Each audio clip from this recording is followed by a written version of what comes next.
Selamat datang di Madrasah Tauhid, ruang untuk belajar dan bertumbuh dalam iman.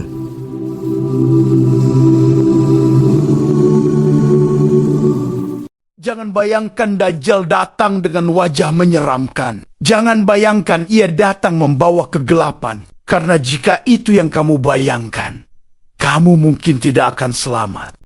Bayangkan dunia dalam keadaan kacau. Ekonomi global runtuh, mata uang tidak lagi bernilai. Orang-orang menukar barang dengan makanan, antrian panjang terjadi di mana-mana. Air bersih menjadi mahal. Pangan menjadi langka, keamanan menjadi ilusi. Manusia tidak lagi bertanya siapa yang benar. Mereka hanya bertanya, siapa yang bisa menyelamatkan kami? Lalu muncul seorang tokoh. Ia berbicara dengan tenang. Ia menawarkan solusi. Ia tidak memaksa. Ia tidak mengancam. Ia hanya berkata, aku bisa memperbaiki ini. Dan tiba-tiba hujan turun di wilayah yang kering. Tanah tandus menjadi hijau. Perdagangan kembali hidup. Orang-orang kembali makan. Dunia mulai percaya. Media memujinya. Para pemimpin dunia mengundangnya. Para ilmuwan mendukungnya. Masyarakat menyambutnya. Ia disebut penyelamat dunia. Sekarang dengarkan ini baik-baik. Rasulullah bersabda, tidak ada fitnah sejak penciptaan Adam hingga hari kiamat yang lebih besar daripada fitnah Dajjal. Bagaimana mungkin seseorang yang memberi makan manusia justru disebut fitnah terbesar? Bagaimana mungkin seseorang yang mengakhiri krisis global justru disebut musuh terbesar umat manusia? Jawabannya ada di sini. Dajjal tidak datang sebagai penjahat. Ia datang sebagai solusi. Dan itulah sebabnya ia sangat berbahaya. Hari ini kita akan membongkar fakta yang jarang dibahas secara mendalam. Mengapa dunia akan memujinya? Mengapa banyak orang baik akan mengikutinya? Mengapa sebagian orang beriman pun bisa goyah? Dan bagaimana cara kita selamat? Tetaplah bersama sampai akhir. Karena bisa jadi ujian yang sama sedang kita hadapi dalam bentuk yang berbeda hari ini. Mari kita mulai dengan pertanyaan dasar yang sering ditanyakan. Mengapa Rasulullah menyebut Dajjal sebagai fitnah terbesar? Kata fitnah dalam bahasa Arab tidak hanya berarti cobaan. Ia berarti ujian yang memisahkan antara yang asli dan yang palsu. Emas dimurnikan dengan api. Iman dimurnikan dengan ujian. Dan Dajjal adalah ujian pemurnian terbesar. Semua nabi memperingatkan kaumnya tentang Dajjal. Mengapa? Karena fitnahnya bukan sekadar kekuatan fisik. Fitnahnya adalah ilusi. Ia akan menunjukkan sesuatu yang tampak seperti surga dan neraka. Namun Rasulullah menjelaskan, surga yang ia bawa sebenarnya neraka. Dan neraka yang ia bawa sebenarnya surga. Artinya apa? Artinya, persepsi manusia akan dibalik. Dan manusia sangat mudah tertipu oleh apa yang terlihat. Sekarang, bayangkan dunia mengalami paceklik panjang. Manusia lapar. Lalu Dajjal datang ke suatu kaum. Ia berkata kepada langit, turunkan hujan. Dan hujan turun. Ia berkata kepada bumi, tumbuhkan tanaman. Dan tanaman tumbuh. Kaum itu pun beriman kepadanya. Sekarang bayangkan situasi modern. Jika seseorang bisa mengendalikan pangan dunia. Jika seseorang bisa mengendalikan ekonomi global. Jika seseorang bisa mengendalikan distribusi air dan energi. Bukankah ia akan dianggap penyelamat? Disinilah bahaya sebenarnya. Dajjal tidak menawarkan kekacauan. Ia menawarkan stabilitas. Ia tidak menawarkan kehancuran. Ia menawarkan kemakmuran. Namun kemakmuran itu bersyarat. Ikuti aku. Akui. Aku. Percaya padaku. Dan di titik itulah iman diuji. Sekarang kita masuk ke bagian yang sangat penting. Mengapa begitu banyak manusia akan mengikuti Dajjal? Apakah karena mereka bodoh? Tidak. Apakah karena mereka tidak beriman? Tidak juga. Sebagian pengikut Dajjal bukan orang jahat. Sebagian hanya orang biasa. Sebagian bahkan orang baik. Lalu apa yang membuat mereka terseret? Jawabannya adalah psikologi massa. Manusia bukan hanya makhluk rasional. Manusia adalah makhluk emosional. Ketika lapar, emosi bekerja lebih kuat daripada logika. Ketika takut, naluri bertahan hidup mengalahkan prinsip. Ketika panik, manusia tidak lagi bertanya, apakah ini benar? Manusia hanya bertanya, apakah ini menyelamatkan saya? Dan Dajjal memahami itu. Sejarah menunjukkan satu pola yang sama. Setiap kali dunia berada dalam krisis besar, muncul figur yang menawarkan stabilitas. Dan manusia hampir selalu memilih stabilitas. Meskipun harus mengorbankan kebebasan. Ketika ekonomi hancur, orang rela menyerahkan kendali. Ketika keamanan runtuh, orang rela tunduk pada aturan keras. Ketika masa depan terlihat gelap, orang mencari pemimpin kuat.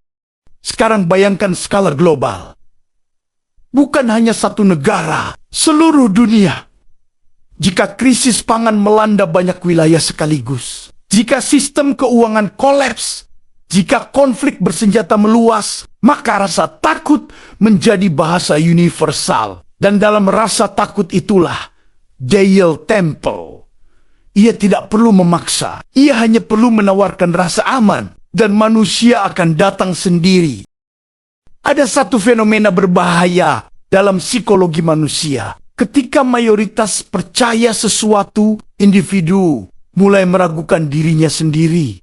Jika semua orang mengatakan seseorang adalah penyelamat, maka suara hati yang ragu akan terdengar kecil. Jika media global menampilkan keberhasilannya, jika para ilmuwan memujinya, jika para tokoh berpengaruh mendukungnya, maka opini publik terbentuk.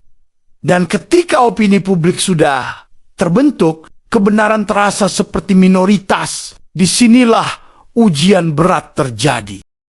Orang yang menolak Dajjal bukan hanya menolak individu. Mereka akan dianggap menolak kemakmuran. Mereka akan dianggap menghambat stabilitas.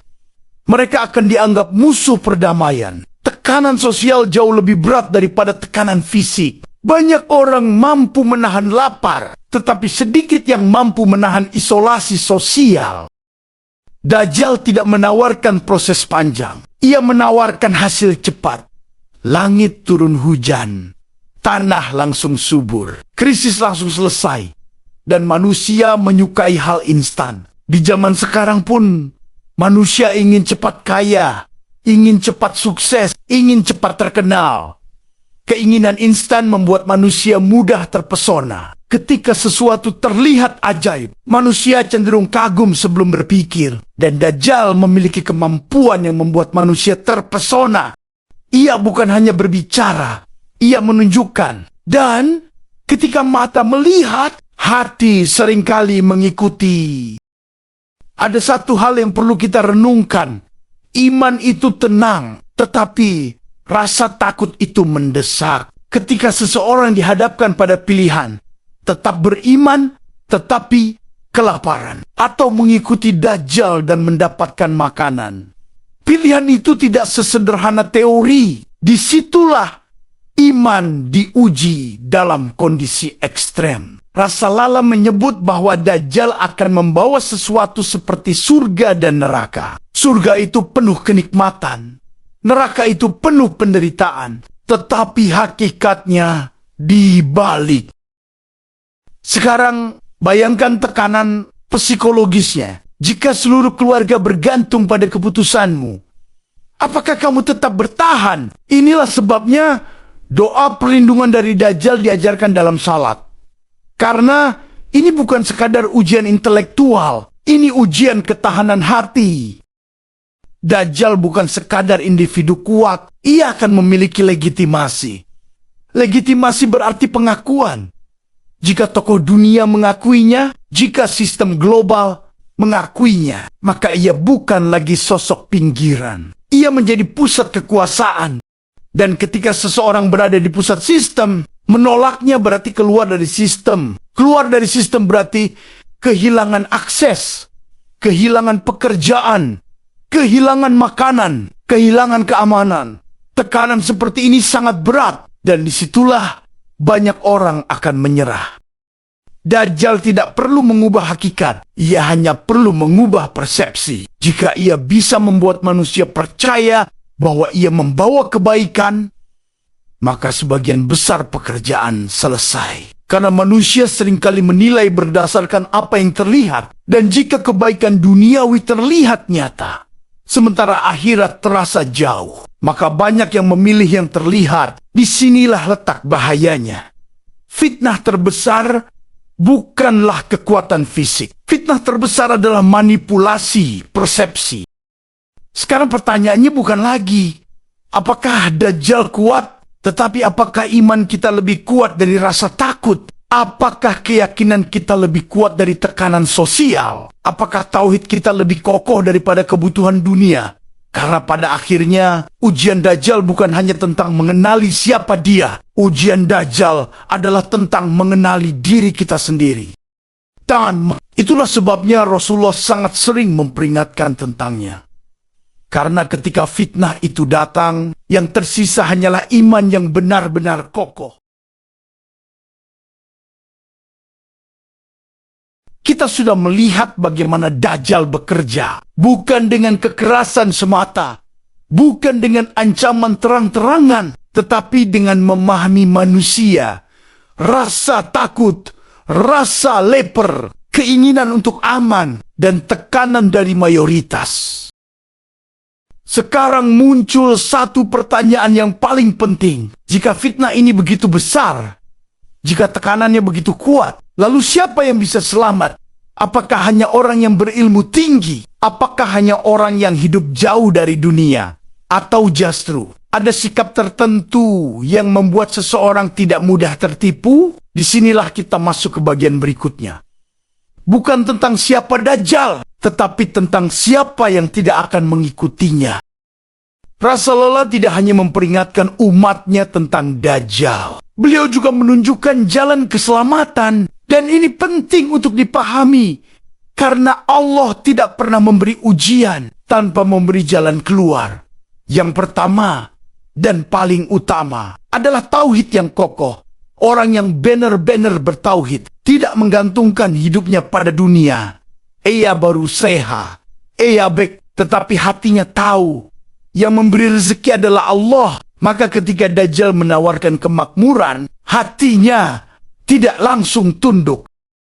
Yang kedua adalah kedekatan dengan Al-Quran. Rasulullah menyebut surah Al-Kahfi sebagai perlindungan dari fitnah Dajjal. Karena Al-Quran melatih cara pandang. Ia mengajarkan bahwa tidak semua yang terlihat indah itu benar. Dan tidak semua yang terasa berat itu buruk. Orang yang hidup dengan Al-Quran terbiasa melihat lebih dalam. Bukan hanya apa yang tampak di permukaan.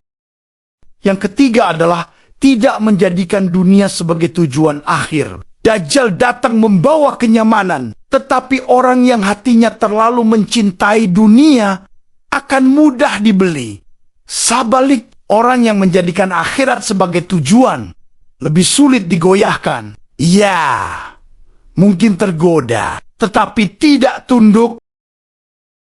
Yang keempat adalah berani berbeda dari mayoritas. Saat Dajjal datang, pengikutnya banyak.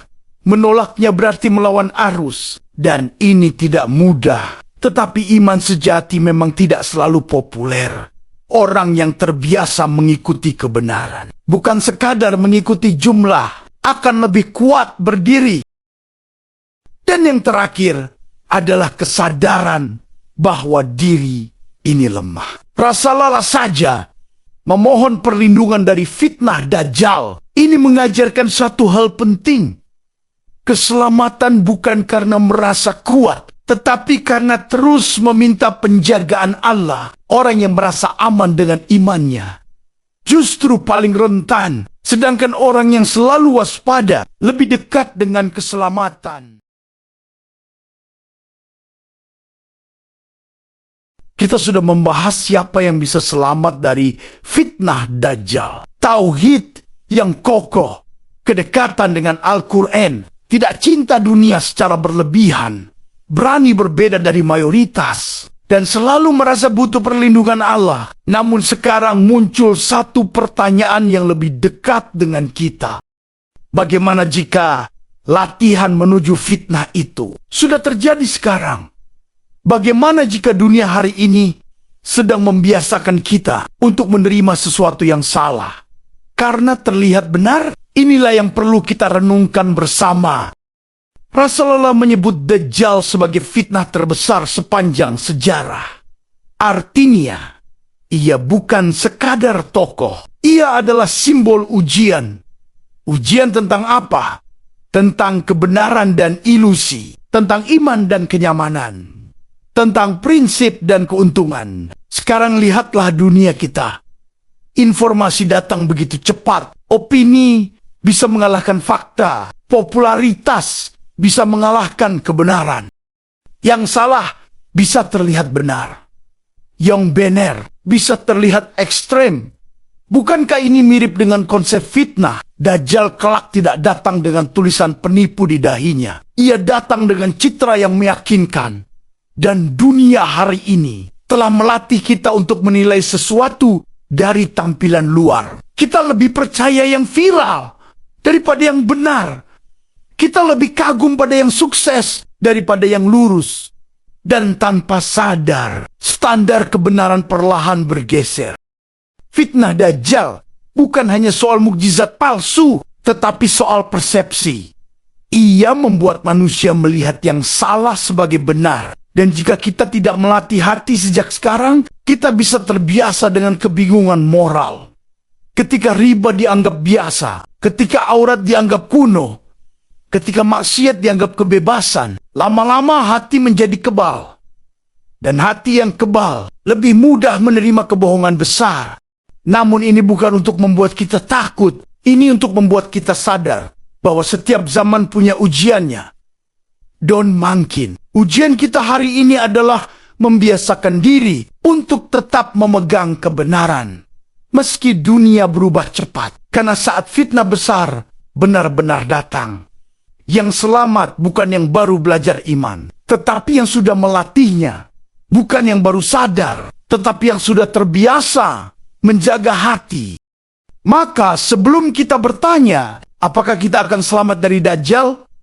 Mungkin pertanyaan yang lebih jujur adalah, apakah kita sudah selamat dari fitnah kecil yang ada hari ini? Karena siapa yang kalah oleh ujian kecil akan lebih sulit bertahan dalam ujian besar. Dan siapa yang menjaga hatinya hari ini, insya Allah akan lebih siap menghadapi apapun yang Allah tetapkan di masa depan. Pada akhirnya, fitnah Dajjal bukan cuma tentang satu sosok di akhir zaman. Ini tentang pilihan. Pilihan antara iman atau kenyamanan. Pilihan antara kebenaran atau keuntungan. Pilihan antara Allah atau dunia. Dan mungkin pertarungan itu tidak dimulai nanti. Pertarungan itu sudah ada di dalam hati kita sekarang. Setiap kali kita tahu sesuatu itu salah, tapi tetap kita lakukan karena lebih gampang. Disitulah latihan itu terjadi. Setiap kali kita tahu sesuatu itu benar, tapi kita takut mempertahankannya karena tekanan, disitulah ujian itu mulai terasa. Dajjal nanti cuma memperbesar semuanya. Dia memperjelas apa yang sebenarnya sudah ada di hati manusia. Yang cintanya ke dunia terlalu besar, akan condong kepadanya. Yang imannya masih lemah, akan gampang goyah. Tapi yang hatinya benar-benar terikat sama Allah, walaupun takut, walaupun berat, walaupun sendirian, dia akan tetap bertahan. Bayangkan, satu hari ketika semua orang memujinya, media membelanya, para pemimpin mendukungnya, ekonomi stabil di tangannya, dunia terasa aman karena dirinya. Lalu kamu berdiri di tengah semua itu, bukan dengan teriak, bukan dengan marah, tapi dengan satu keyakinan di dalam hati, ini bukan kebenaran.